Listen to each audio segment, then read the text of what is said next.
Sí. Buenas noches. Bienvenidos a este último acto del ciclo que hemos organizado este verano, la Delegación de Formación de la Hermandad, Diálogos de Verano en nuestra Casa Hermandad. Abríamos el ciclo con la inauguración de la exposición que tienen ustedes hasta el día 15 de septiembre en el Salón de la Casa Hermandad. Hacíamos la semana pasada un homenaje a Ana Valladolid Moreno, la que fuera camarista de la Virgen, con motivo del centenario de su fallecimiento. Y hoy nos queríamos fijar también en la figura de los duques de Montpensier, especialmente don Antonio de Orleans, que se están cumpliendo 200 años de su nacimiento, en este caso. Está con nosotros un descendiente de la familia, gracias por venir, y bueno, y a todos los que os habéis concentrado. Yo, sin más preámbulo, van a hacer esta mesa redonda José Manuel Peña, periodista, al que quiero agradecer la apuesta por 7 Televisión, por ese programa del Rocío que se ha hecho prácticamente desde la Cuaresma casi, ¿no? Desde la Cuaresma hasta antes de ayer.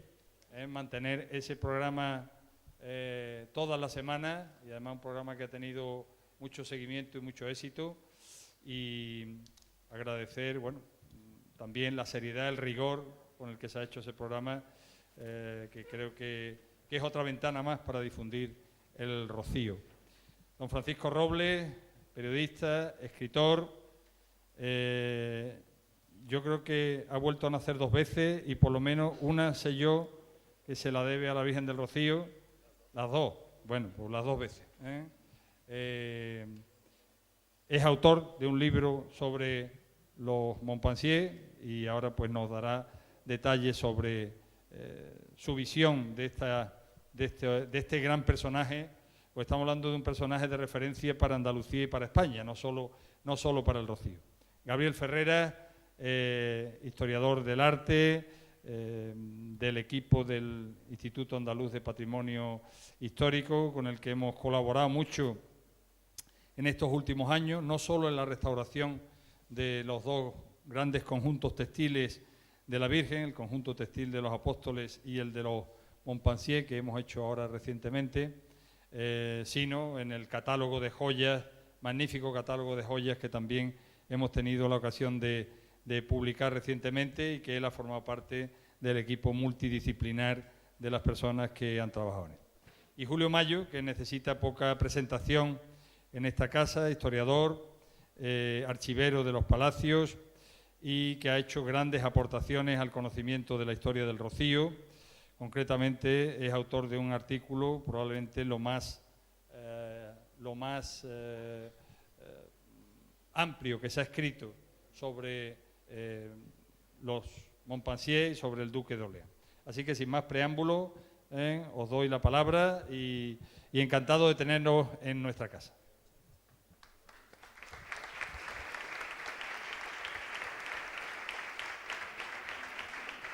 Bueno, ¿qué tal? Buenas noches a todos.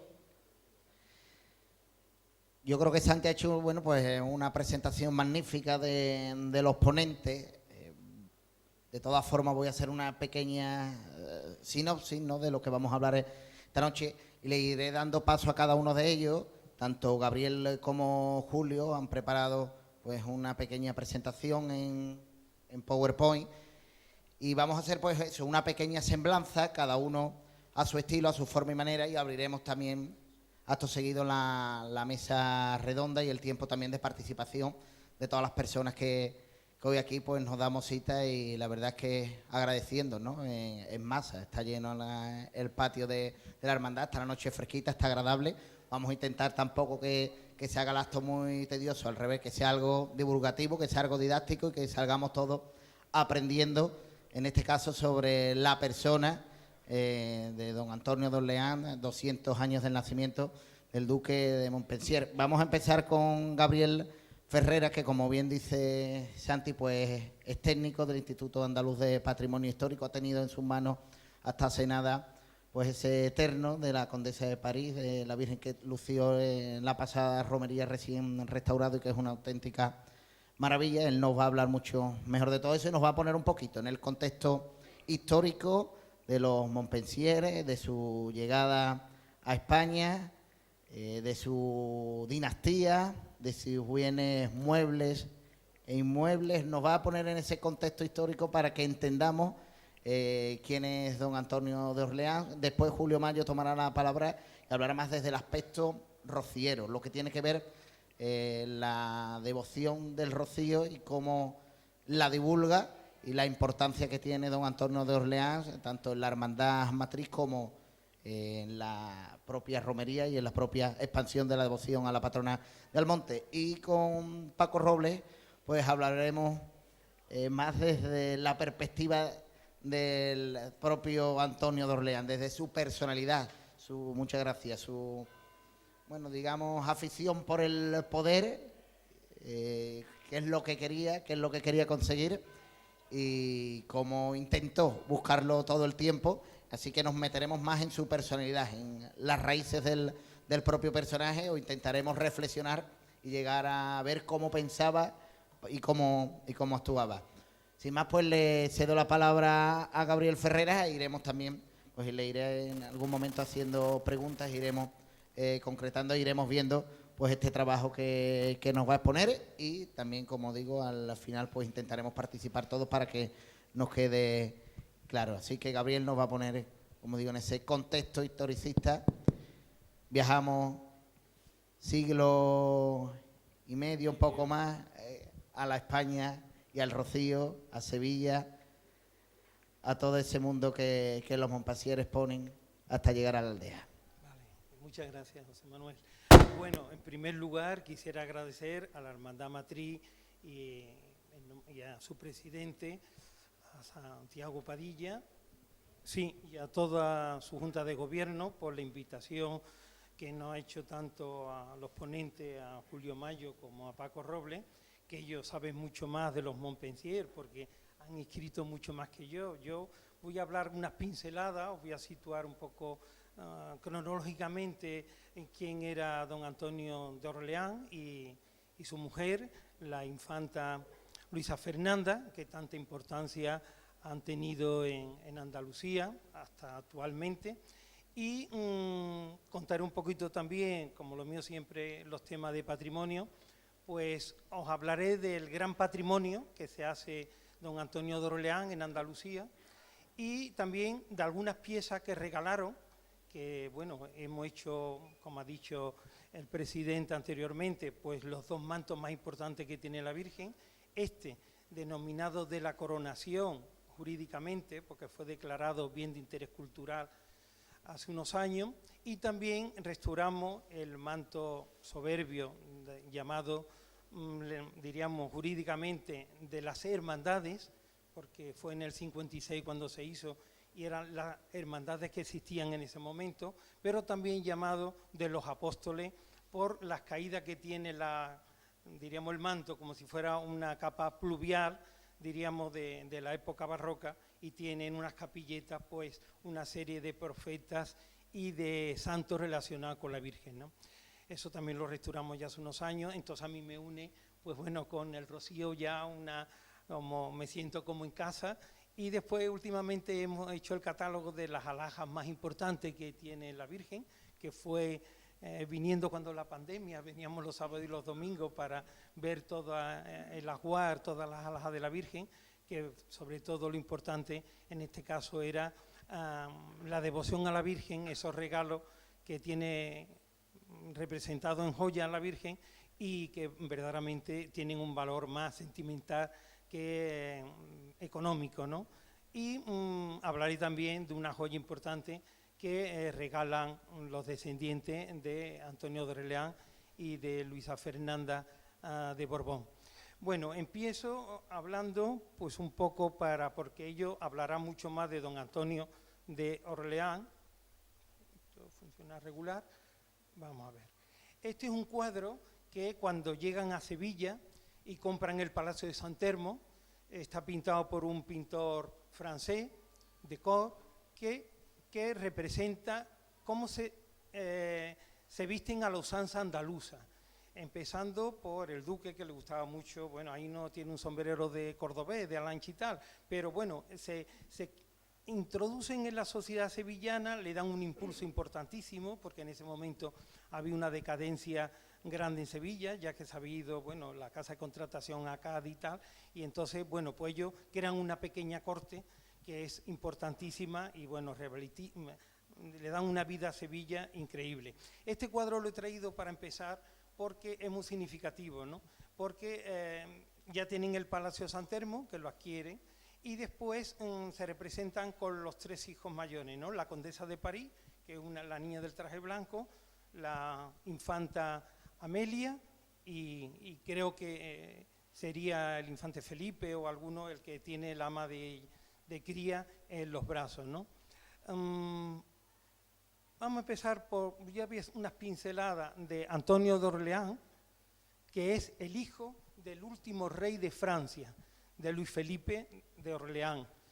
Es, diríamos, un rey ya burgués, el que impone un poco después de sus primos, los Borbones, que incluso él interviene para que a Luis XVI y a María Antonieta lo maten, le corten la cabeza, después, pero él se hace con el poder y,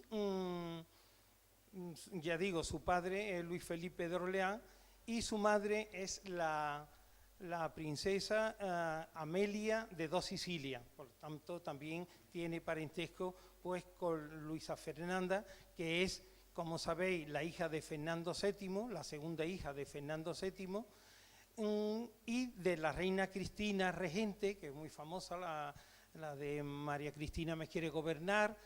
Tiene una cosa positiva, que es la que crea el Museo del Prado, en su regencia pues crea el Museo del Prado, y bueno, tiene esas 2 hijas, tiene a Isabel II, que será reina de España, y después tiene a Luisa Fernanda.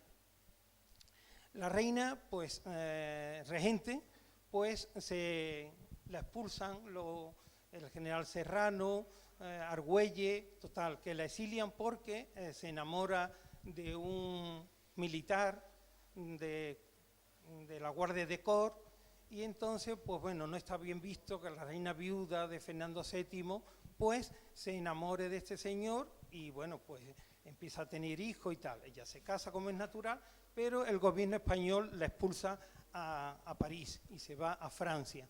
Y allí, bueno, pues le da una serie de títulos a este señor, se llama Agustín Fernando Muñoz, y tiene una serie de hijos con este militar, que después, bueno, son los hermanos pues de la reina de España, Isabel II, y de la duquesa de Montpensier. Ellos, bueno, la infancia, diríamos, la etapa de Antonio de Orleans, podemos decir que tiene varias etapas, como 3 etapas. Él se crea como príncipe francés, es el último de los 8 hijos del rey de Francia. Para el rey era su hijo predilecto, y también para una hermana del rey, la princesa Amelia, Adelaida, perdón, que mandaba muchísimo en el Palacio de las Tullerías. Entonces recibe una educación esmeradísima, sobre todo tanto por el padre como por esta tía soltera, que incluso después cuando muere pues le deja bastante, lo mejora bastante con respecto a sus hermanos, ¿no? Entonces, por parte, Antonio de Orleans, que ya yo contará mucho más, tiene esa etapa de príncipe francés. Cuando cae la monarquía en Francia, pues tienen que salir huyendo y se van a Inglaterra. En Inglaterra no los quiere la reina Victoria, además porque además se había casado con una infanta española. Se van a Holanda, y de Holanda también, que la primera reina de Bélgica, es una hermana de Antonio de Orleans, pues lo expulsan también de Bruselas, y entonces se vienen, bueno, pues huyendo sin nada, se vienen a San Sebastián. De San Sebastián se van a Madrid, ella en estado de la condesa de París, de la primera hija, y bueno, tienen una etapa pues muy difícil hasta que ya se establecen en Madrid, los recoge Isabel II incluso, y Francisco de Asís, que es el marido de la hermana de Isabel II, lo reciben en Madrid, y bueno, pues la verdad que lo lo atienden muy bien y bueno, y ella en ese momento, ellos lo habían perdido todo, tenían unas pequeñas rentas, muy pocas de cosas, de dinero que había dejado el padre Luis Felipe de Orleans en Inglaterra, pero se vienen prácticamente sin nada. Entonces ella reclama la herencia de su padre, Fernando VII, a su hermana Isabel II, que no se había repartido. Habían pasado los años, 2 años que ella se fue a casarse a París, vivía en el Paso de las Tullerías y fue una de las la princesa mejor recibida en la corte de Francia, de todas las princesas que estaban casadas con los hermanos mayores de Antonio de Orleans. Total, cuando llega a España recibe una cantidad de dinero enorme, le regalan, hereda el Paso de Vistalegre, con 2 casas importantes, hereda una finca fantástica, Quita Pesare en Segovia, y después heredó otro palacio en lo que actualmente es el barrio Salamanca, que después Montpensier se lo vende al marqués de Salamanca y hace lo que es el barrio de Salamanca actual, ¿no?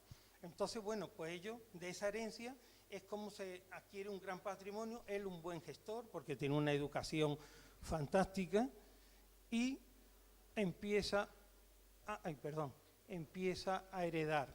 Aquí he puesto un poco los descendientes, diríamos, que eso sí quiero que quede muy claro, aunque después hay dos ramas de los duques de Montpensier. Uno son los de Villamanrique, que son los más rocieros, los de aquí, que son descendientes de la condesa de París, que es la hija mayor y la que le sobrevive. Después de tener 9 hijos, le sobreviven solamente 2, porque muchos mueren pequeños, en Sanlúcar, en el Palacio de San Telmo, total. Entonces le quedan 2 hijos. Uno es la mayor, que nace en el Alcázar de Sevilla, cuando ya llegan a Andalucía, y después tienen otro hijo, que es Antonio, que se casa con una hermana de Alfonso XII, hija de Isabel II, eran primos, que es la infanta Eulalia. Y ahí vienen las 2 ramas que existen, diríamos, de la familia de los Orleans Borbón, que es los de Villamanrique, que como digo, Isabel se casa con el conde de París, es la rama, diríamos, de la casa real francesa, y por otra parte Antonio de Orleans, que fue un poco, la fortuna que dejó el padre, pues la perdió prácticamente entera. Lo que pasa que, claro, también la infanta Eulalia, que se llevó muy mal, se separaron, dice que hasta en la boda la madrina tuvo que decir sí quiero porque ella no lo decía, ¿no? Entonces, pues, la verdad que esa es la rama que viene por la familia de Sanlúcar. Todos los que son los Orleans, casados con los alemanes y tal, viene un poco de esa rama, ¿no? Que actualmente, pues Beatriz, Gerarda y Alfonso y Álvaro, ¿no? Son que viven veranean en el Botánico. Ellos, tenían el palacio de vacaciones en Sanlúcar, lo que es actualmente la alcaldía de Sanlúcar, y después, tenían una huerta y lo que es el jardín botánico, ¿no? Que es donde actualmente veranean. Esto, como digo, es la rama de los Orleans. Después, pues, eso también lo que es la rama femenina del duque de Montpensier, lo de la condesa de París. No quiero tampoco, eso para que veáis los hijos que tienen y tal, pero no quiero alargarme porque ellos lo contarán mejor. Y después la rama, como he dicho, de Villamanrique, ¿no? Que actualmente es propiedad de una tataranieta, que es da Gloria de Orleans, casada con el duque de Segorbe, Ignacio Medina, ¿no? Que tiene actualmente cerrado el palacio. Después ya también decir que cuando se restaura la monarquía, ya Isabel II se tiene que ir también a Francia exiliada y tal, pues el hijo que tiene, Alfonso XII, se casa con una prima que es María de las Mercedes, la famosa María de las Mercedes, que es la 6ª hija de los duques de Montpensier, ¿no? Son primos hermanos por parte de madre. Lo que pasa es que esta boda, pues, duró muy poco, porque ella muere a los 6 meses de casarse, y pues verdaderamente se tuvo que casar de nuevo el rey Alfonso XII con Cristina de Hamburgo-Lorena, y de ahí tuvo el hijo Alfonso XIII, que es hijo póstumo, ¿no? Aquí he puesto un retrato de la hija, decían, bueno, la Isabel, que es la condesa de París, y bueno, también pues decían que era la más fea de todos los hijos, pero bueno, fue una mujer muy lista y la verdad que pudo mantener parte del patrimonio y se casó, como he dicho, con el heredero de la Casa de Francia, ¿no? Y tuvo muchos hijos, entre ellas la infanta María Luisa, que es la abuela materna del rey Juan Carlos, que han tenido mucha vinculación con Villamanrique. Después aquí tenemos el otro hijo que le sobrevive, no solamente Isabel, la condesa de París, sino Antonio de Orleans, que bueno, fue un desastre, tanto en su boda como en su administración de fincas y tal, ¿no? Esta es la hija pequeña de Isabel II, su prima, la infanta Eulalia, que bueno, fue el primer divorcio de la Casa Real, fue en esa época bastante escandaloso y por lo tanto el sobrino Alfonso XIII también la manda a Irún y la echa fuera de España por los escándalos de matrimonio y tal. Bueno, pues como digo, esas son las dos ramas que yo eso sí quiero que quede claro. La familia de Villamanrique, que también es importante porque de ahí viene nuestro rey Juan Carlos y el rey Felipe VI y tal, y por otra por la parte de los Orleans de San Lucas de la Rameda, que han sido siempre muy importantes para incluso la Casa Real Española. Aquí tenemos el segundo matrimonio del infante Don Carlos, que es el abuelo de Juan Carlos, que se casa primero con una hermana de Alfonso XII, la princesa de Asturias, María de las Mercedes, y en segunda anuncia, Antonio, y en segunda anuncia se casa con la hija de la condesa de París, la infanta María Luisa. Y esto estamos viendo la foto de los abuelos maternos del rey Juan Carlos. Entonces, aquí, bueno, vestido de usa, y bueno, él era príncipe también de Borbón de Sicilia, y bueno, tuvo del primer matrimonio con la princesa de Asturias, María de las Mercedes, pero hija, estoy hablando ya de la hermana de Alfonso XIII, que muere muy joven, se muere también a los 4 años de casada y tiene a 3 hijos, entre ellas la gran rociera Isabel Alfonsa, efectivamente, gracias. Y después de la segunda mujer, de esta mujer, pues tiene a María Dolores, después tiene a María de las Mercedes, bueno, al infante Carlos, que muere en la guerra, y del 36, y después la Esperanza, ¿no?, que es la que se casó con don Perico, don Pedro de Orleans-Braganza, y que son también muy vinculados con el Rocío y con todo este entorno, diríamos, ¿no?, de esta zona de Huelva tan maravillosa. Aquí tenemos ya de mayores la infanta María Luisa y el infante Don Carlos. Aquí, bueno, este infante Alfonso, este es el padre de las ramas, diríamos, de San Lucas, de Beatriz, de Gerarda, y él fue uno de los primeros pilotos de España, y bueno, le decían el príncipe simpático, fue una persona muy interesante. Esto es Esperanza de Borbón, casada con don Pedro Orleans-Braganza, que se casan en la Catedral de Sevilla y lo celebran en el Alfonso XIII.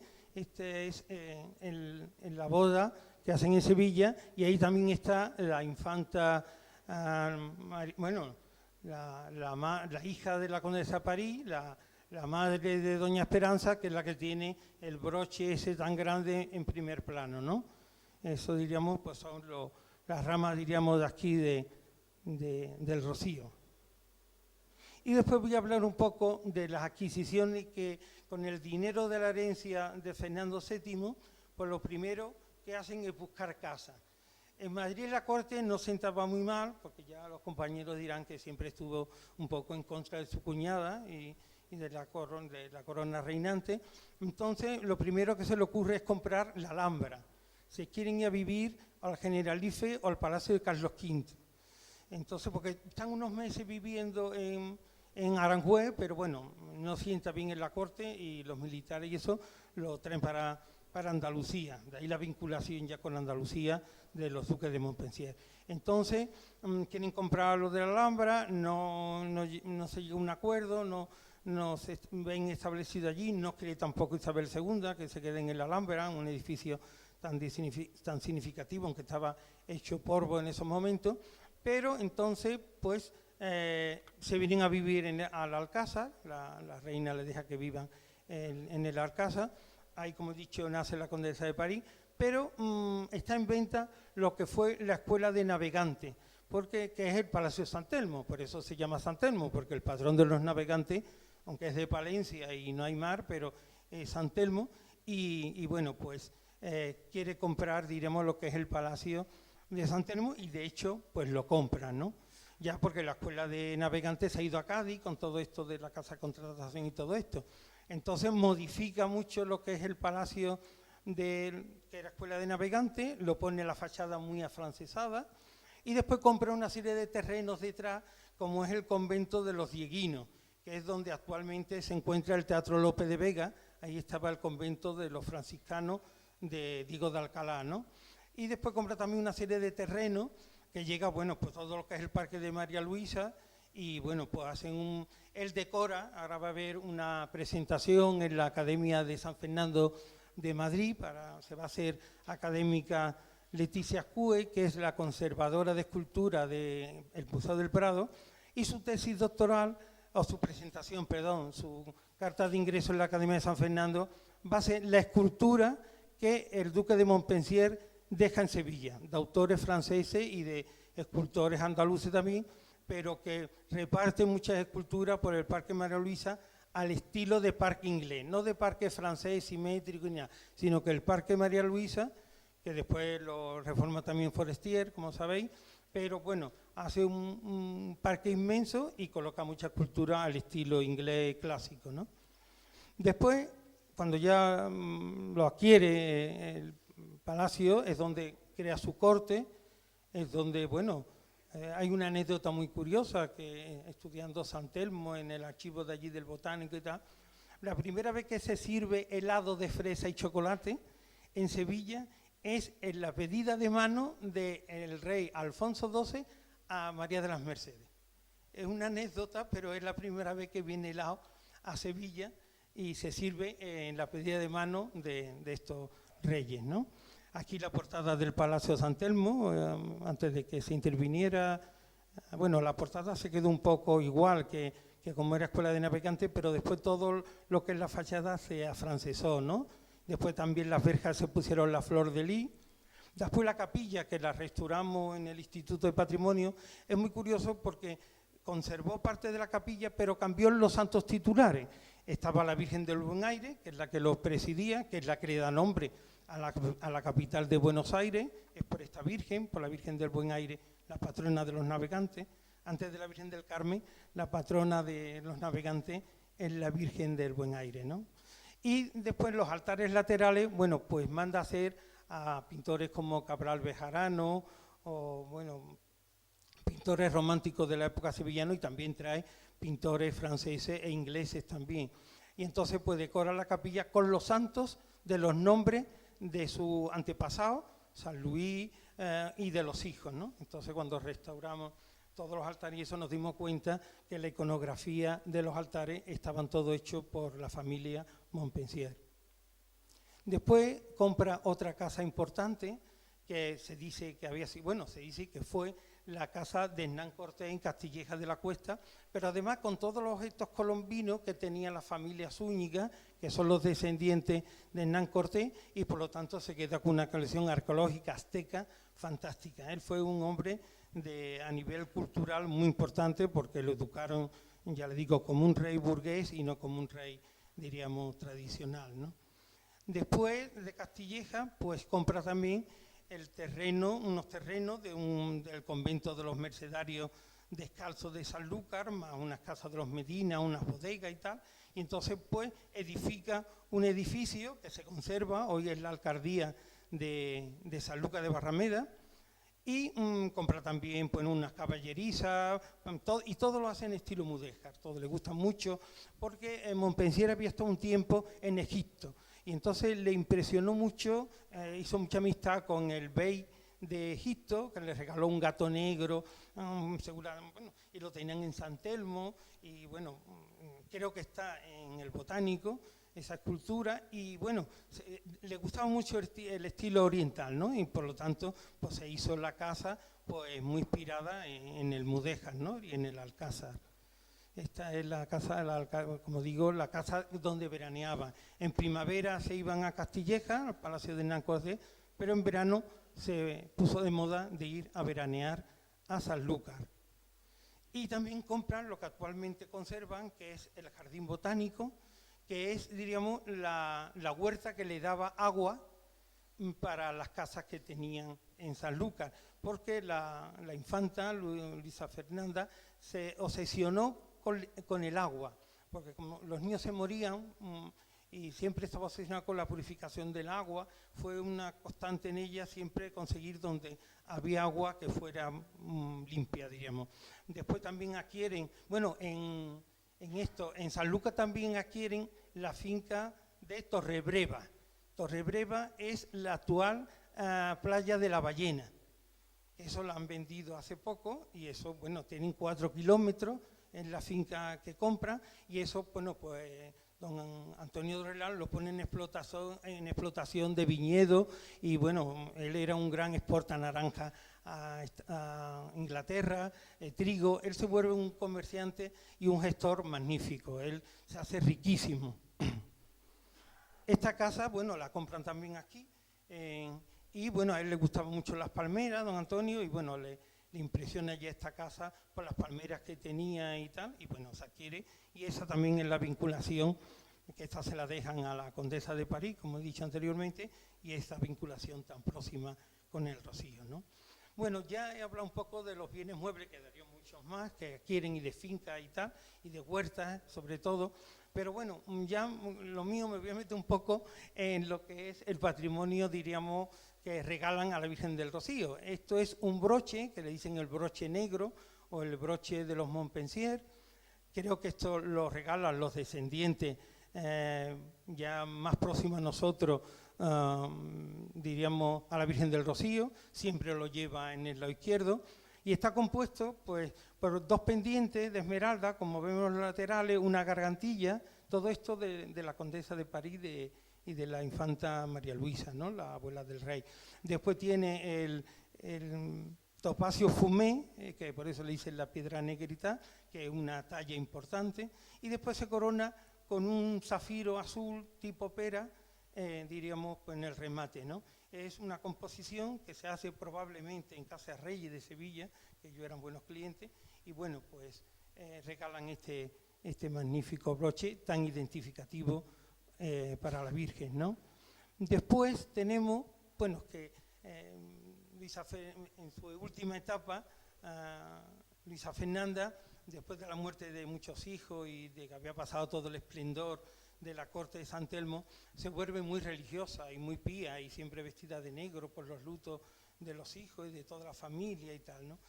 Y se hacen también un poco cofrades y con las hermandades pues tiene mucha vinculación en Sevilla. Entonces, se hacen, diríamos, con la hermandad de Montserrat, pues se hacen hermanos, se lo pide a la hermandad que se está reformando en esos momentos, sobre 1850, le pide el hermano mayor y tal, que si quiere ser hermano mayor, y la mujer, entonces bueno, acepta, y bueno, presidía muchas Semanas Santas desde los palcos de la Plaza San Francisco, pues presidía la procesión don Antonio de Orleán, y bueno, pues se hace mucho. Y a la madre de don Antonio de Orleán, la reina madre, Amelia de Borbón, la viuda del rey Luis Felipe de Orleán, pues la hacen camarera honoraria. Y le regala un broche bracamón que todavía conserva la hermandad y que la Virgen de Montserrat se lo pone, ¿no? Después de esto del manto, no sabemos verdaderamente, no hay documentación en el archivo de la hermandad donde podamos decir, según la tradición, que esto fue un manto que le regala o bien Isabel II o bien la infanta o la duquesa de Montpensier. Consultando con los archivos, bueno, y con nuestro amigo Carlos López Bravo, que es el que más entiende de la Hermandad de Montserrat, pues hemos estado viendo cosas y verdaderamente, pues aunque el manto tiene, bueno, pues la banda de Carlos III, tiene el toisón de oro, tienen las flores de lis, los castillos y leones, las cruces de Calatrava y Alcántara, podemos decir, y todo esto, pero verdaderamente no se sabe. Lo que sí yo atribuyo por comparación estilística y por morfología, también como están realizados las flores de lis y los leones y todo, pues Patrocinio López, que es una bordadora de Sevilla, de esa mitad del siglo XIX, que fue muy importante, que realizó mucho trabajo, entre ellos por los faldones de la Virgen de Montserrat, parte del palio. Los duques parece que donaron cosas, pero no se sabe con seguridad. Lo que sí dejan es que pongan el escudo de la Casa de Orleans, que siempre, o la casa, el lambrequín con el puente, que eso es de los Orleans, pues que lo pongan en el escudo y en las insignias de la hermandad, ¿no? Después tuvo también, bueno, pues con la hermandad de Valme, la misma Luisa Fernanda restauró, diríamos, el pendón moro que tiene la hermandad de tradición de la época de la conquista y tal, pero ella lo rebordó y bueno, también lo restauramos en patrimonio hace unos años y lo conserva la hermandad de Valme. También fueron hermanos de la hermandad de Valme, regalaron un manto. Y después tenemos aquí a la Virgen de los Reyes, que era una de las grandes devociones de Luisa Fernanda, y le regalan este manto. Este manto le regala Isabel II, un manto verde que se está actualmente restaurando, y este se lo regala Luisa Fernanda y el duque de Montpensier. De esto sí hay documentación en Capilla Real. Y bueno, es el manto que va a sacar este año, precisamente el jueves sacará este manto, y está hecho por la hermana Gilar. Las hermanas Gilar son las bordadoras oficiales de la Casa Real en ese momento de Isabel II y de Francisco de Asís, que también le hizo un buen ajuar. Entonces, pues este manto pues lo regala y lo tiene la Virgen, dentro de los 5 mantos importantes, lo tiene la Virgen de los Reyes, donación de la duquesa de Montpensier. Y ya aquí tenemos pues la pieza que últimamente hemos restaurado, como he dicho, oficialmente se llama el conjunto, el ajuar, esta es la saya de la coronación de la Virgen, porque lo tuvo en 1919, y tenemos aquí la saya. A mí me recuerda muchísimo como las cosas que tiene Montserrat, las flores, los faldones, una serie, está hecho con la misma técnica de cartulina, una serie de cosas que son muy parecidas y por eso lo podemos atribuir a Patrocinio López, y además trabajaba mucho para los duques, ¿no? Como hemos dicho, ¿no? Esta es la saya, que bueno, es una pieza interesante, que sube hacia arriba con esa greca, esa cenefa. La blonda metálica la hemos puesto nueva. La tela es una pieza que al tener tantos años, creemos que la podemos situar en 1878 y después, bueno, sirvió para la coronación, pero ya incluso en 1900 poco, un familiar, o no sé si un familiar, un soldán, familia del Vizconde de La Palma, pues regala también un dinero para la restauración, ya en 1902. Después ha tenido muchas intervenciones. La tela base de tisú de plata sobre dorada se cambió por las hermanas Rama de Brene en el 2000, del 2003 al 2005. Y bueno, aquí tenemos lo que es el cuello, que tiene espejuelo, tiene una serie de características y materiales de la época. Este es el corpiño de la Virgen, muy pequeñito y tal. Estos son unos manguitos que son muy interesantes, que lo tiene actualmente la Virgen puesto, está observándolo y lo tiene. Es una pieza muy, muy curiosa y muy bien hecha. Y después tenemos un traje del niño, es decir, después cuando se modifica, esto se recortó un poco en los años 70 y tanto por una señora de La Palma del Condado, que era modista y tal, y bueno, de los restos que se hizo con achicar el manto y eso, pues se hicieron 2 trajes del niño. Este es el más rico y el más original. Y por último, bueno, pues el manto, aunque el Espíritu Santo es moderno, es de 1990, creo recordar, un tal Carmona, pero el manto sí conserva, diríamos, pues el valor de antigüedad y bueno, y como digo, está declarado bien de interés cultural y bueno, mantiene las flores de lis, que esas son fantásticas, Y bueno, le paso la palabra, que seguro que ellos le van a contar muchas más cosas de don Antonio de Orleans, mi compañero Julio y Paco. Bueno, espero que os haya gustado. Gracias. Pues muchas gracias, Gabriel. La verdad es que nos has puesto, si queríamos que nos pusieras en el contexto histórico, nos has puesto y con creces, ¿no? Para conocer de dónde viene el duque de Orleans y hasta dónde llega. Y ahora con Julio Mayo, como decía anteriormente, y así lo tenemos ahí su intervención en la pantalla, pues vamos a conocer más el Rocío, porque el duque de Orleans, al igual, bueno, pues que se fija en grandes devociones, ¿no?, de todo el reino de Sevilla, pues se fija en el Rocío como exponente devocional, y ante la Virgen pues tiene un papel muy importante para la Hermandad Matriz, con esas reglas de 1852 del que fue presidente honorario, o bueno, pues en la llegada de otras muchas hermandades de importancia, hermandades filiales de la Hermandad Matriz, y en el contexto de conocer la romería, de cambiar la romería, de las procesiones, de cómo se entendía todo. Tuvo un papel muy importante don Antonio de Orleans, así que Julio Mayo nos va a poner, bueno, pues en prebenda, nos va a dar con su coloquial dialéctica con la que nos enteramos todos y pues una disertación sobre ello. Muchas gracias, José Manuel. Voy a tratar de ser breve, ya a la altura que estamos.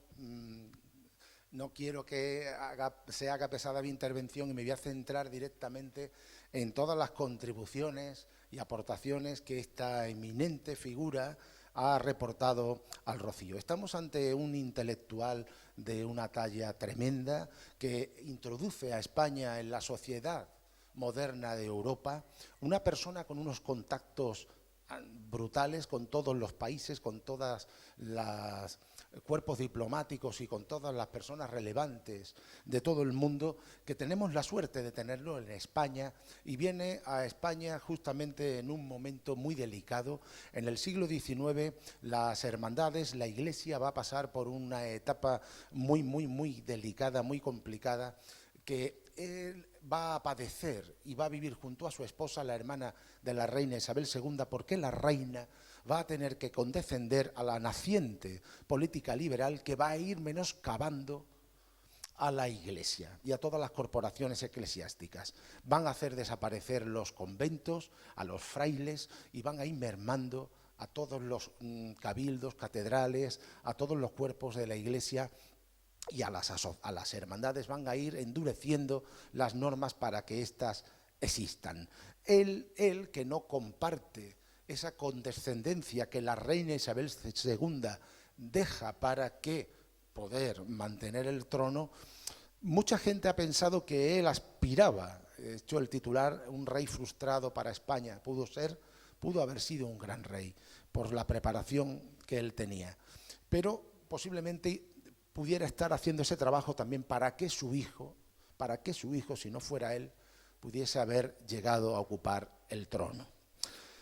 Y al Rocío va a aportar, este es nuestro primer estudio que hicimos ampliamente con información bebida, investigada aquí en el archivo de la Fundación Borbón Orleans, en el Jardín Botánico de Sanlúcar de Barrameda, donde hemos pasado bastantes días y bastantes horas investigando para poder cruzar toda esa información con el fondo de la Hermandad Matriz, con el del Ayuntamiento, con el Archivo Municipal de Almonte, con el Archivo de Protocolos Notariales, y sobre todo hoy en día tengo la ventaja de haberme visto entera la documentación de la Hermandad del Rocío de Triana, del Archivo Histórico Nacional, la de Pilas y la de Sanlúcar de Barrameda, con lo cual podemos tener una idea genérica de cuáles son las aportaciones de don Antonio de Orleans al Rocío. Sin duda, una protección política fundamental que con su intermediación se consiguen aprobar unas nuevas reglas,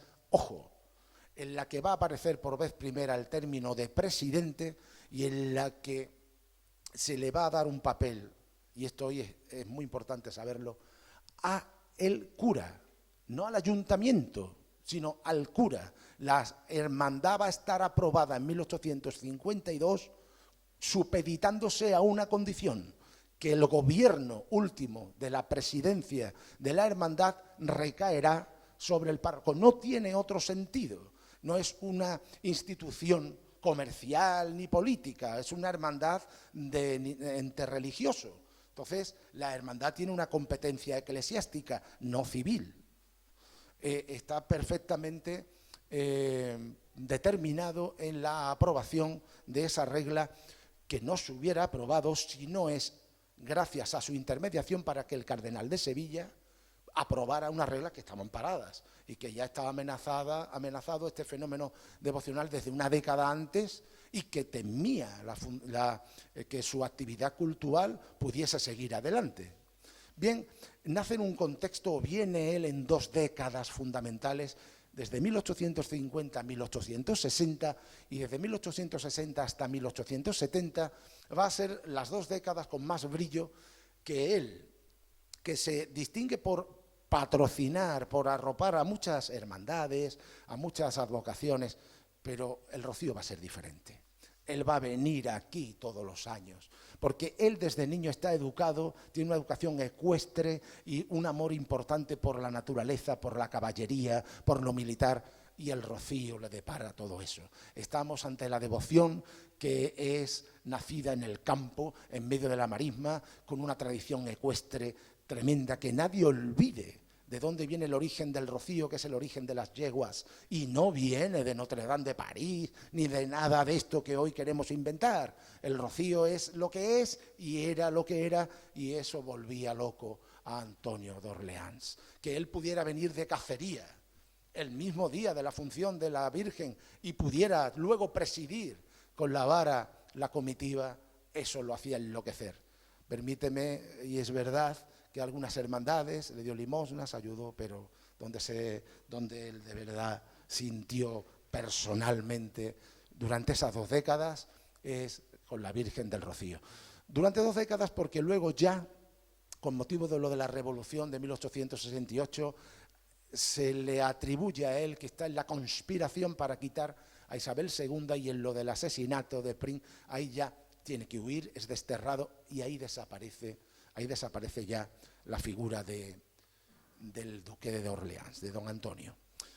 Pero soterrada su esposa, que en los documentos vamos a ver cuando le donan a la Virgen del Rocío los 4 varales del palio, cómo es la esposa la que viene en primer lugar, y yo creo que muchas veces él estuvo aconsejado e inducido por su esposa, sin duda alguna. Un Rocío aquel, el del medievo del siglo XIX, que contaba con 8 hermandades filiales que ya eran de las nuevas provincias andaluzas que tras la división territorial de Javier de Burgos, promovida en 1833, habían nacido, entre ellas Huelva, Cádiz y Sevilla. Es decir, él sabía perfectamente que venía a un lugar, a un escenario de encuentro, de abrazo de estas capitales importantes de Andalucía, y él estaba seducido y enamorado por la gaita, por el tambor, por todos los personajes del Rocío, por los boyeros, por los caballistas, por los jinetes, por los devotos, todo ese universo, por las chozas, los animales, ese universo lo cautivó a él y lo sedujo porque estaba muy bien asesorado. Contaba con un gabinete de especialistas que se metieron a investigar y a escudriñar en la historia de la cultura española y andaluza. Al frente de ese gabinete, Antonio de la Tour, que es quien le enseñó y quien le hizo amar a la tradición patria a través de la recuperación de nuestro pasado americano, sobre todo también con lo de la Rábida, con lo de Hernán Cortés, pero sobre todo también con estas tradiciones piadosas, populares. Entendían y sabían que, estando con las tradiciones populares, ahí no había división política, ahí había un solo corazón y había una sola mente. Y su cuñada, Isabel II, la reina, tenía un difícil panorama, estaba permitiendo que en la década moderada, en el bienio progresista y en la crisis del moderantismo, pues se estuviesen promoviendo todas esas políticas liberales que iban a terminar con una, como terminó con Consolación de Utrera en la época ilustrada. Eso lo he conocido yo y a partir de ahí ya no salió más nunca. El Rocío tuvo la suerte de sortear en 1842, gracias a un almonteño, y en 1852 tuvo la suerte de sortear aquello y luego se convirtió en la devoción mariana más multitudinaria del mundo. Almonte fue antifrancés, fue patriota, fue rebelde y luego fue monárquico y constitucional, pero también fue montpensierista. Lo fue porque la élite almonteña pues convivió y condescendió con todos esos ideales. El coto de Doñana, que era del duque de Medinasidonia, ya las políticas liberales van a arrebatar al señorío estos privilegios. El duque, la presencia suya aquí es respetada por los aristócratas como el duque de Medinasidonia, aunque sea vista con regañadientes, porque es una persona con derecho sucesorio, evidentemente. Pero él, enamorado de la cacería, va a trastear no solamente los terrenos que consiguió comprar en Villamanrique, porque es el lugar más cercano, y lo dice así la documentación del Palacio Real, a estos lugares, porque no pudo hacerse con el patrimonio real del Palacio del Coto del Rey y con Doñana, aunque luego más tarde ya pudo acceder a algunas propiedades.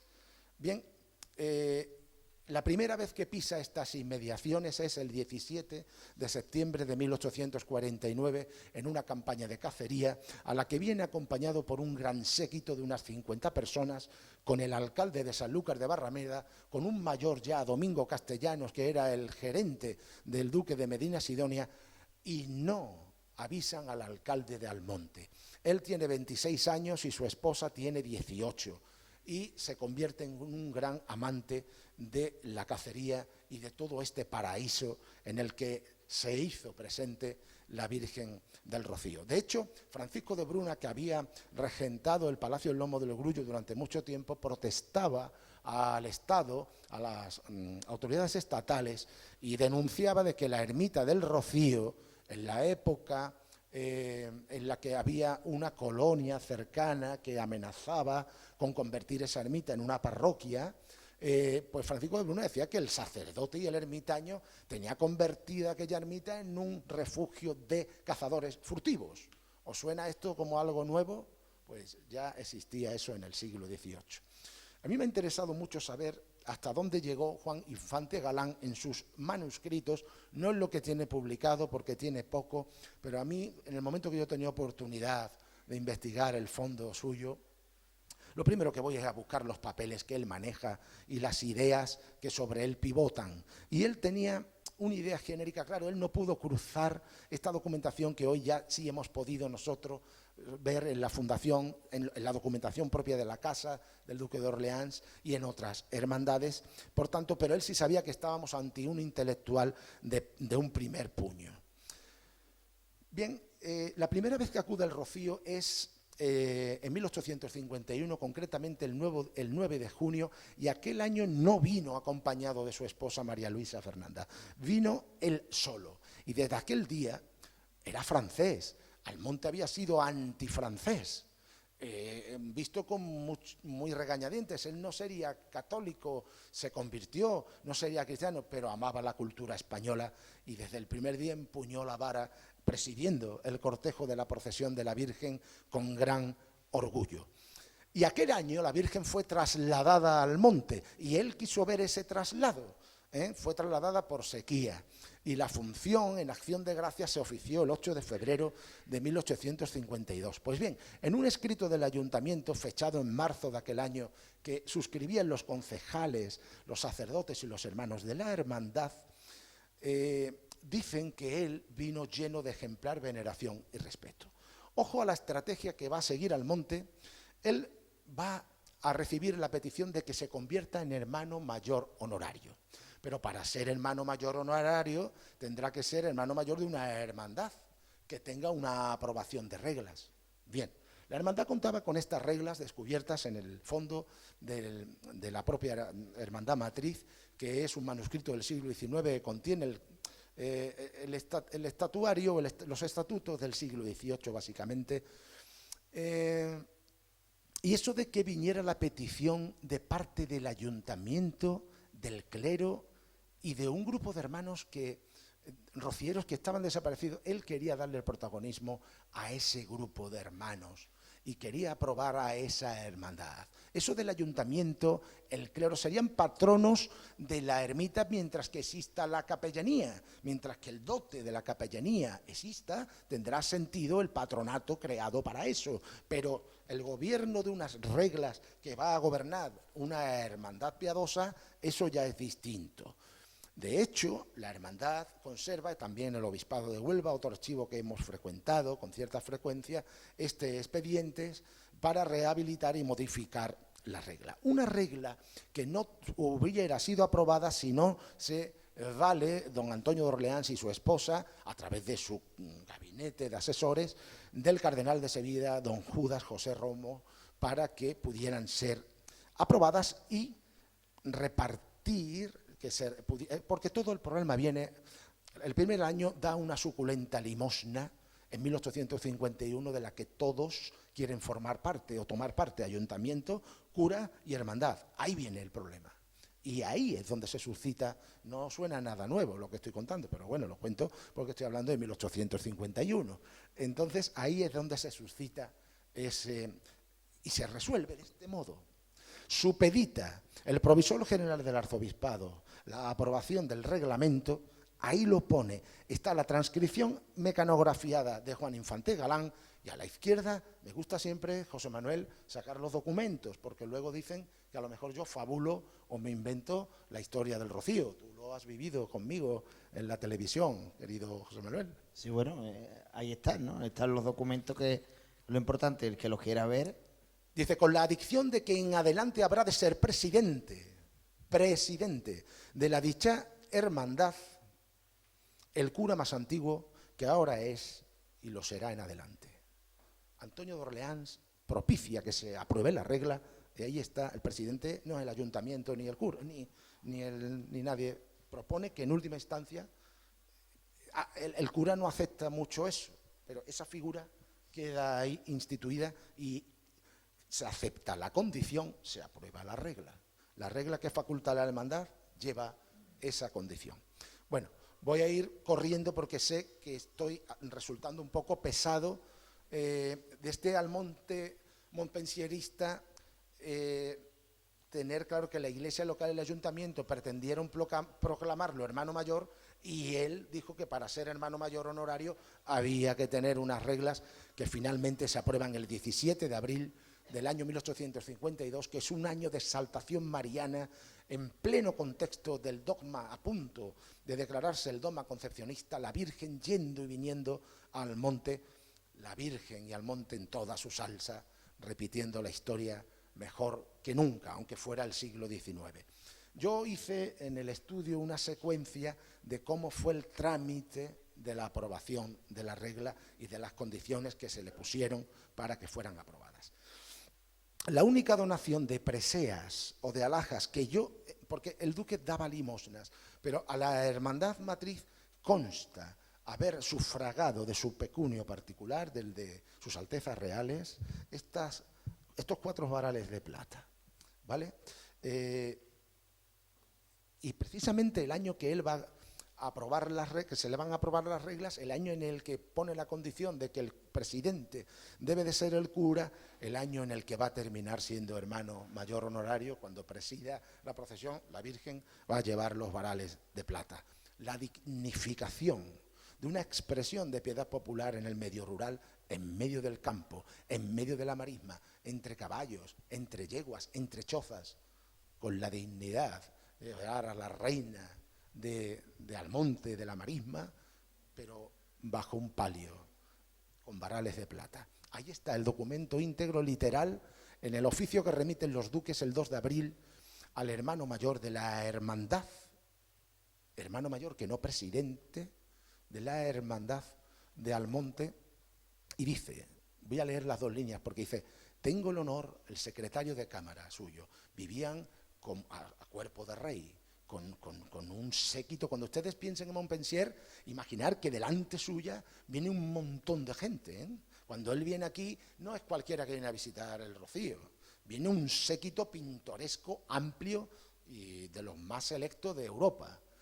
Tengo el honor, dice su secretario, de participar a usted, al señor hermano mayor de la Hermandad Almonte, que Su Alteza Real, lo trata, la infanta doña Luisa Fernanda, lo dice claramente, y su augusto esposo, llenos de devoción, donan estos 4 vareles, ¿vale?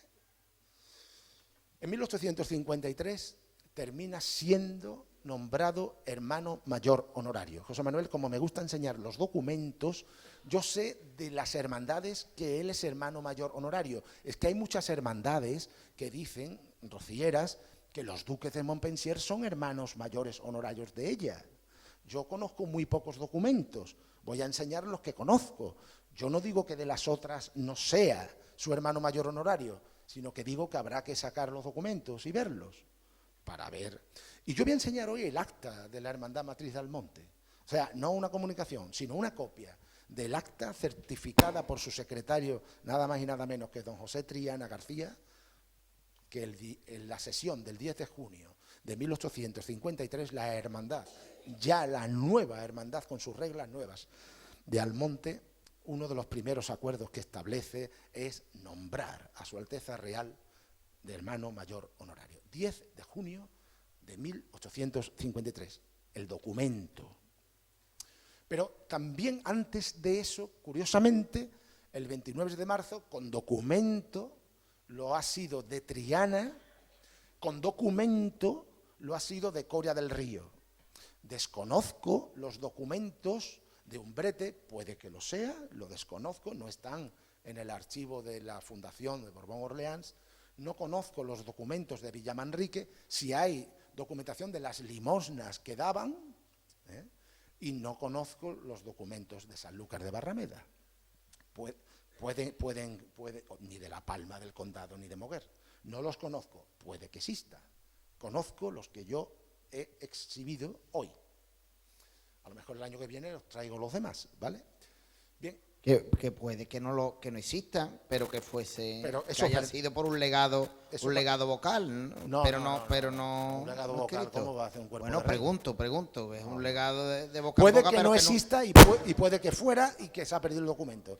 Eso sí, pero don Antonio de Orleans no es... Bueno, estamos hablando de una persona con muy bien asesorada, no se va a ser hermano mayor honorario de una cosa que no... Exacto. Documento con el acuerdo, hasta que no lo acordó la hermandad, no aceptó el nombramiento. Entonces, Lo pone en las condiciones. documento el existe secretario. de Almonte, de Coria y de Triana. Eso es. Y puede que existan de las demás. Me gustaría verlos. Se puede publicar para tenerlos también, ¿no? Para completar esto. Este óleo es una maravilla de Manuel Rodríguez de Guzmán en 1853.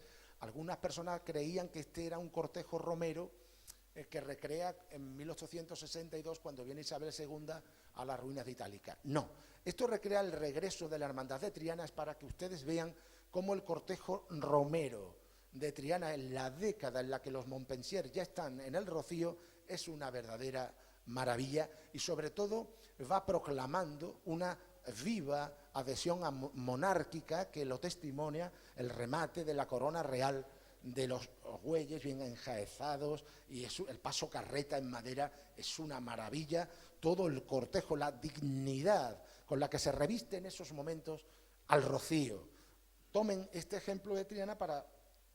No desmerecía lo que la Hermandad Matriz también mostraba aquí, sobre todo porque tenía lo más importante, que es la imagen, no esto de Río Frío, que es la imagen de la Virgen del Rocío. Y pongo de cerca este parcial para que vean cómo esa proclamación de la adhesión monárquica, en ese momento convulso del siglo XIX tan delicado, las hermandades del Rocío fueron predicando que eran defensoras de la concepción inmaculada de la Virgen María, cosa que cualquier católico tenía que ser muy, muy, muy católico para proclamarlo, y que eran monárquicos.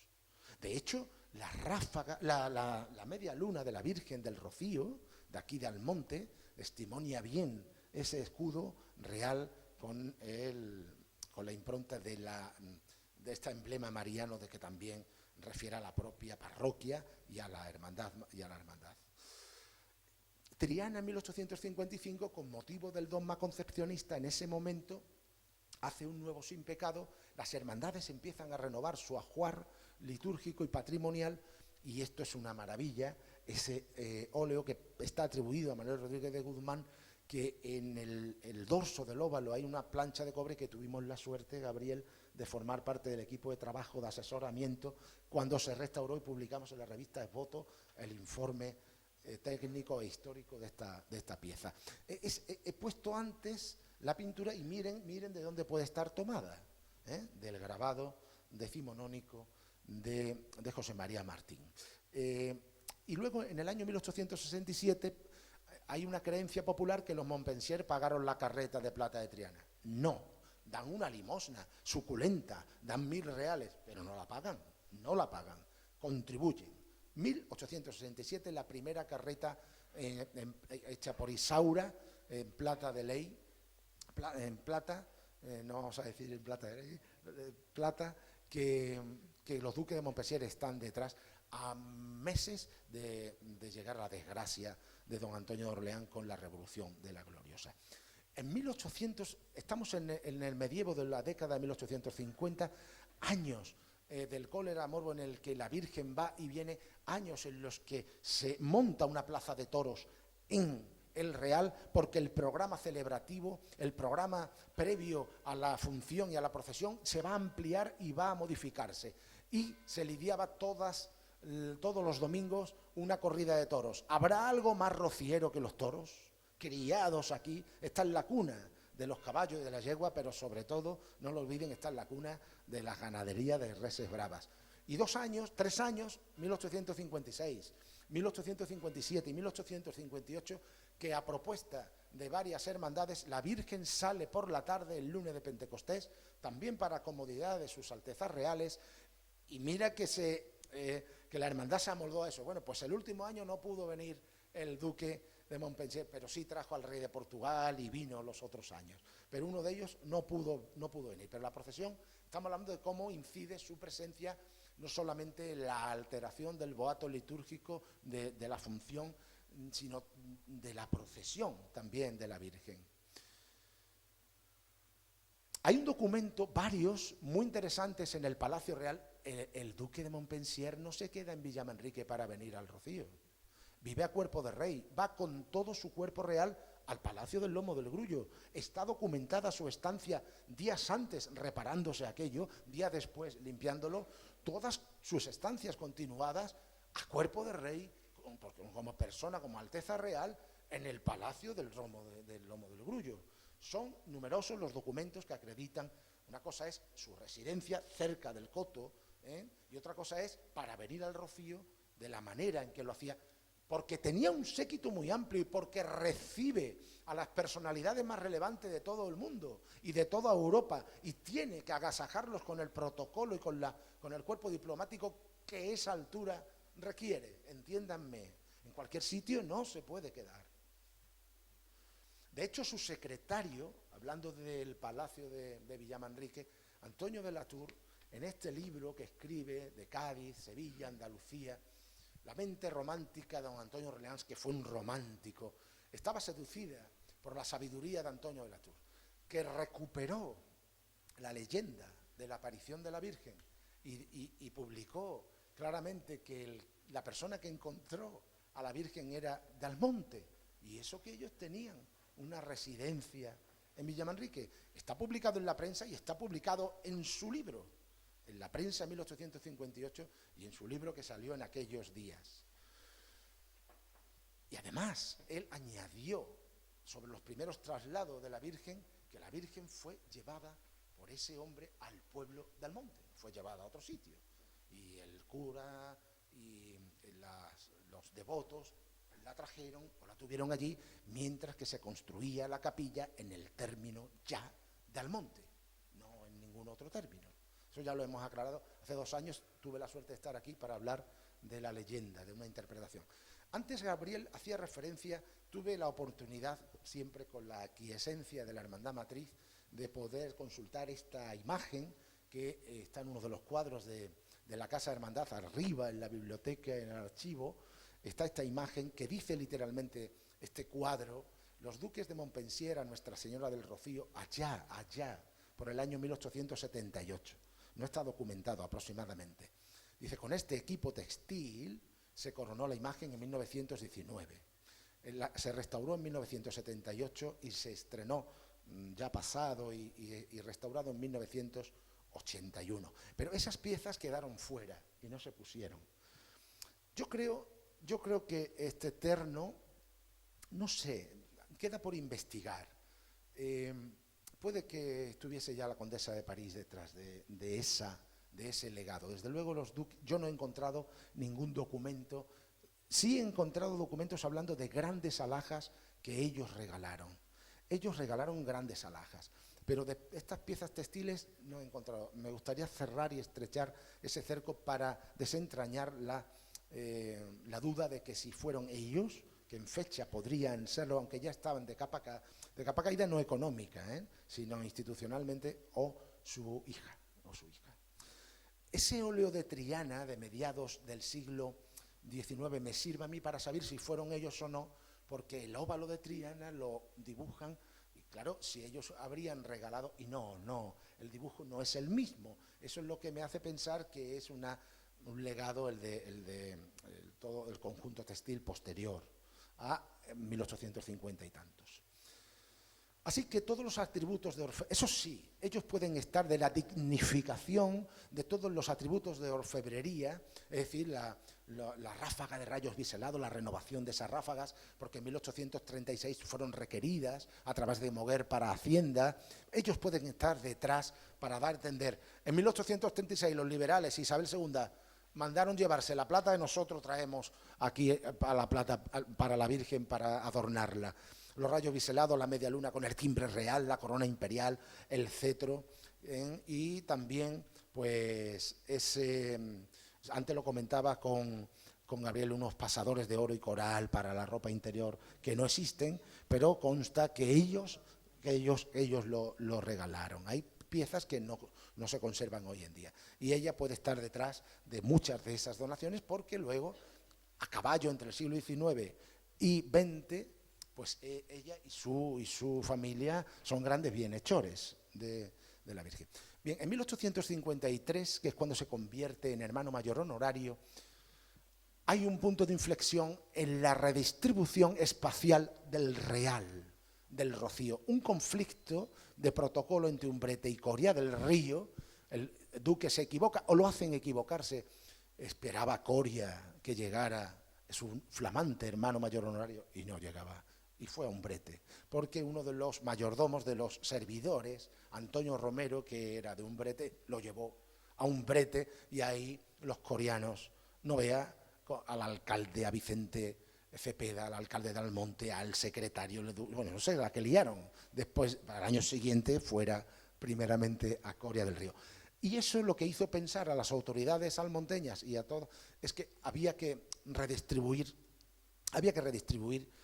los puestos en el Real. Es decir, antes las hermandades acampaban así, en estas tiendas de tejidos, en estos puestos, para que ustedes lo entiendan, en esta parte lateral, de manera ordenada para la procesión, que tiene que terminar con Villamanrique, ¿vale? Ordenadas, distribuidas. Pero ya eran ocho, ya no eran 5 a mediados del siglo XIX. Y con estos conflictos, Umbrete se había fundado en 1829. Ahí está el documento. Y en ese documento es muy interesante, como en el de Coria, se hace una clara alusión a que era hija de la principal de Almonte. Si es hija, es porque tiene una madrina. El de Coria lo especifica y aquí en el de Umbrete lo deja a las claras. La reordenación del Real, voy a explicarlo muy breve. Ustedes contemplan cómo estaban, esta recreación genial siempre de Diego, este gran almonteño que supo recrear aquella época. Estaban distribuidas así y van a llegar, a partir de 1813 hay una reconquista del Rocío. El Ayuntamiento de Almonte empieza a conceder espacios, terrenos junto a la ermita, y salen de junto a la ermita, salen las hermandades que habían, Villamanrique, Rota, todas esas hermandades van fuera ya pegadas a la ermita. Esos terrenos van para los almonteños y las hermandades tienen que comenzar a buscar sus sitios donde hoy lo conocemos. Es decir, eso es una reformulación de mediados del siglo XIX y ahí salta Coria, salta Pilas y salta Villamanrique, la alejan de la ermita y se amplía. Recordáis que la ermita tenía ese patio lateral, por ahí han aparecido unos restos de toda esa infraestructura y que eso cambió luego muchísimo. Las reglas de San Lucas refiere cómo la hermandad tenía una choza, un puesto. Ojo, las hermandades sabedoras de que Hacienda y de que las leyes liberales iban a quitarle su patrimonio rústico, no inscribían a su nombre nunca el terreno, van a personas particulares. De hecho, Villamanrique, Pilas, en 1820 y tanto han terminado haciendo ese expediente de dominio a nombre, porque antes, por ejemplo, los Ruices de Sanlúcar de Barrameda, Triana a nombre de otra familia, eso estaban a nombres de particulares. Bien, y yo voy a terminar. El rocío era un fenómeno devocional que no estaba al alcance de cualquiera, que era una fiesta restringida a una élite, y el gran mérito está que pese a la capacidad y la posibilidad que había que tener para acceder a ella, que ella terminase, me refiero a la Virgen, conquistando a todos, a los más pobres, a los más humildes, a todos por encima de la élite. Es decir, que esa fiesta de la burguesía se terminó convirtiendo en la fiesta del pueblo, en la fiesta de Almonte y en la fiesta de Andalucía. Y yo voy a terminar diciendo que don Antonio de Orleans nos introdujo en la sociedad europea moderna. Dejó esta devoción en herencia a su familia, la dejó en herencia. Y después del Papa Juan Pablo II, él es la figura internacional más relevante del Rocío. No tiene ni una placa, ni una calle, no tiene nada.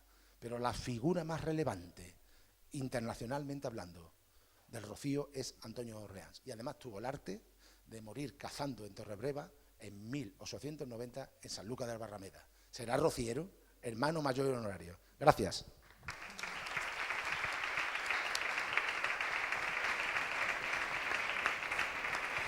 Pues magnífico, Julio,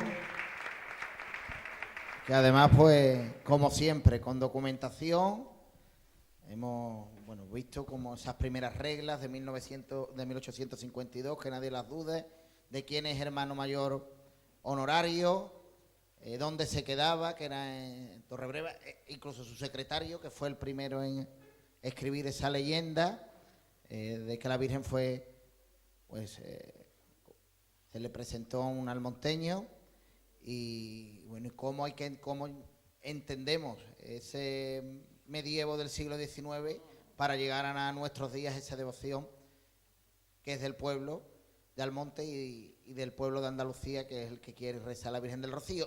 Lo hemos conocido desde esa perspectiva tan historicista, de esa forma tan particular y que tanto nos llega de Julio Mayo, pero ahora a través del periodista y escritor y el profesor Robles, yo creo que podemos conocer más, Paco, su personalidad. Tú que has escrito pues ese libro de la maldición de los Montpensier, conocer un poco más cómo era don Antonio y ese afán por el poder, una reflexión de cómo era él. Bien, buenas noches. Yo voy a hacer una reflexión muy breve, porque por la hora que es hora ya de acostarse y de empezar a roncar. Nos situamos en París. Ustedes no se han preguntado nunca por qué Luis Felipe fue rey de Francia si no era Borbón. ¿No se han preguntado eso nunca? Luis Felipe no era Borbón. Luis Felipe de Orleans. De Orleans se le llamaba a los segundos, no los Borbones. Los Borbones eran los reyes.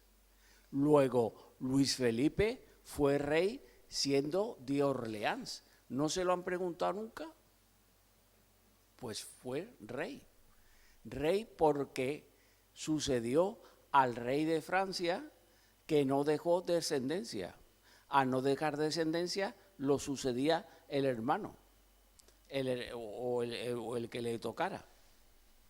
Luis Felipe fue rey sin ser Borbón y sin pisar Versalles. Luis Felipe no pisó Versalles. Los reyes de Francia eran reyes en Versalles, pero Luis Felipe no pisó Versalles. Luis Felipe fue elegido en el Hotel de Ville, el Ayuntamiento de París. Luis Felipe no fue rey con boato, Luis Felipe fue rey porque los parisinos, los franceses, querían que fuera rey, y por eso lo fue, por los franceses, del rey de los franceses, no rey de Francia no, rey de los franceses. Luego, y para más, Henry, él iba vestido como todo el mundo. Él no iba vestido de como los reyes antiguos de Francia. Nos vamos antes de Napoleón, los reyes de Francia, bueno, ustedes han visto cómo iba el rey de Francia. El rey de Francia se tiraba 2 horas o 3 horas para salir al balcón a saludar al pueblo. Hablo de maquillaje, luego el rey del Hotel de Ville sale Luis Felipe. Luis Felipe, le voy a decir después de dónde viene, para que hagan boca. Luego Luis Felipe sale de rey, él y todos sus hijos, entre ellos Antonio, el más pequeño y el preferido por el padre. Pero el padre decía que Antonio era el más inteligente, era para ser rey el más inteligente, pero Dios no le dio el don de ser el primero, pero fue el último. El más inteligente. ¿Dónde está hecha la imagen de Luis Felipe con los hijos? ¿Dónde está? En la Palma del Condado, en la bodega Luis Felipe. Luis Felipe, ¿por qué se llama Luis Felipe? Porque el conde, el duque de Montpensier, le llega allí y le pone al coñac que le dan a probar, que es maravilloso, le pone Luis Felipe. Dice, este coñac debe llamarse como mi padre, como el rey de Francia, que ya no era rey de Francia, porque Luis Felipe, cuando se termina de reinar en Francia, se tiene que marchar a Inglaterra. Luis Felipe se va a Inglaterra y Antonio se va con el padre, y a la mujer, a María Luisa, la deja tirada en París. Luego la bronca que tuvieron Antonio y María Luisa fue de un pedazo de bronca que estuvo a punto de llevarse el matrimonio por delante, pero no se lo llevó. Cuando llegan a Londres, llegan, se reúnen en Londres, tienen que salir de allí, porque la reina no los quiere allí, la reina Victoria no los quiere allí. Entonces se viene a vivir a Madrid. Cuando llegan a Madrid, la reina decide expulsarlos.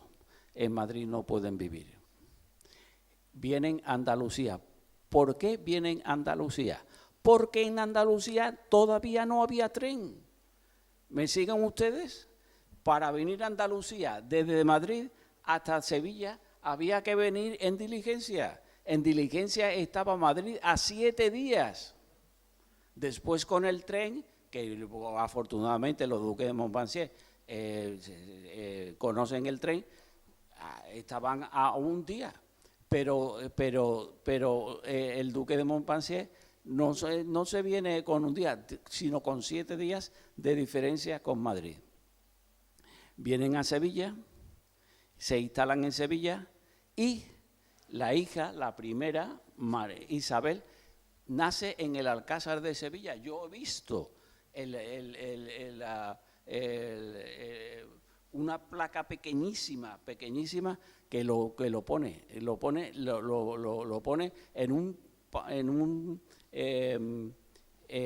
una habitación del Palacio Mudéjar del Alcázar. Y allí empiezan ya una sucesión de hechos que no tienen parangón, no tienen parangón ninguno.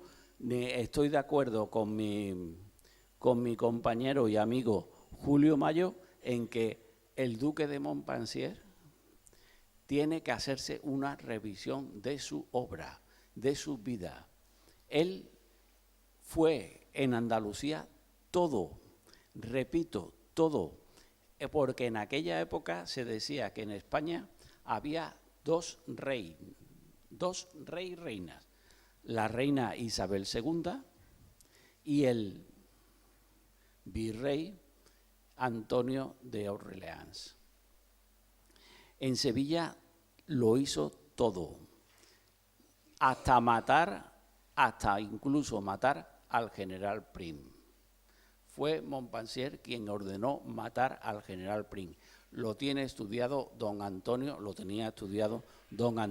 Pedrol Ríos. Montpensier fue el responsable de la muerte del general Prim. Y después Montpensier, vivió hasta en Portugal exiliado. Fue a Mahón exiliado. Él estuvo por todo y después, finalmente, fue duque de Galiera en Italia, porque una millonaria italiana, una duquesa, se lo dejó a él, con la condición de que él fuera a Italia a heredar. Lo heredó su hijo, pero de su hijo, del hijo y de la nuera, de eso habría que hablar aparte porque hay tela que cortar. Y ya está. Con esto yo me despido, no sin antes, con la venia del hermano mayor y del ex hermano mayor, presidente y del expresidente, voy a decir una cosa nada más. Yo, con 3 años y medio, me salvó la Virgen de los Rocíos. Yo, ahora, hace 4 años, me salvó otra vez la Virgen de los Rocíos. Yo solo digo, viva la Virgen de los Rocíos. Muchas gracias.